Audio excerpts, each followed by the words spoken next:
থানাগুলোতে গিয়ে যদি দেখেন যে আপনার এলাকার এসআই কনস্টেবল বা আপনার যারা সেবা দিয়ে থাকেন যে পুলিশগুলা কোন ধরনের পরিবেশে থাকেন, আপনি বিশ্বাস করেন যদি আপনি ওই পরিবেশটা দেখেন, আমরা ইউনিভার্সিটিতে যেভাবে গণরুমে ছিলাম, এক রুমে গাদাগাদি করে অনেকজন, ফ্লোরিং করা, শুধুমাত্র তোষকটা থাকতো, উপরে ফ্যান নাই, যথাযথ পয় নিষ্কাশন ব্যবস্থা নাই, তারপরে হচ্ছে ভেন্টিলেশন সিস্টেম নাই। একটা মানবীয় জীবন বলতে যেটা বোঝায় আপনার থানাগুলোতে পুলিশরা সেই ধরনের পরিবেশে থাকে। এখন একটা পুলিশ আপনার ডিউটি করে এসে রাতে যদি এই ধরনের একটা পরিবেশে ঘুমায়, আমরা কি তার কাছ থেকে প্রত্যাশিত সেবা আমরা কিভাবে এক্সপেক্ট করব? মানে এটা এটা একটা মানবীয় জীবন থানাগুলোতে আসলে পুলিশের জন্য ব্যবস্থা করা হয়েছে। এত বছরেও পুলিশ এই সেবাগুলোতে, এই মৌল মানবিক পুলিশের যেই বেসিক যে সেবাগুলা, সেগুলো এখনো পর্যন্ত কিন্তু সংস্কার করা হয়নি।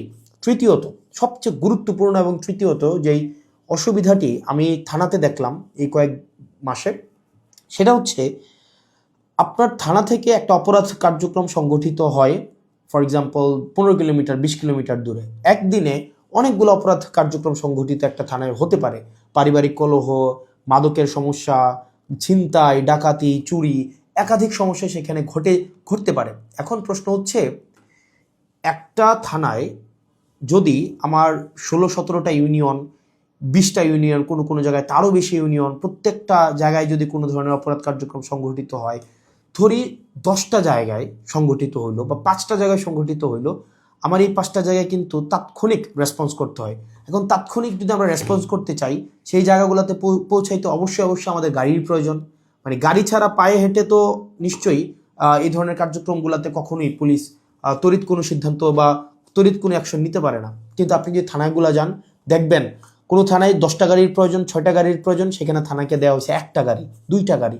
এখন পুলিশ তো আর বাসায় বসে থাকে না। আপনি কল দিলেন যে এখানে ঝামেলা হয়েছে, মানুষ মারা গিয়েছে, চুরি হয়েছে, খুন হয়েছে, পুলিশ কিন্তু আসতে হয়। তাহলে পুলিশ কিভাবে আসে?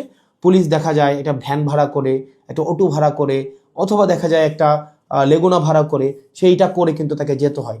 ওই যে ভাড়ার টাকাটা, এই ভাড়ার টাকাটাও কিন্তু পুলিশের পকেট থেকে দিতে হয়। দ্বিতীয়ত, এই যে ভাড়া করে যাওয়া আসা, তার যেই সময় নষ্ট হয়, সেক্ষেত্রে দেখা যায় যারা অপরাধ সংঘটিত করে তারা কিন্তু ইতিমধ্যেই সেই জায়গা থেকে চলে যায় এবং আমরা সেবা বঞ্চিত হই।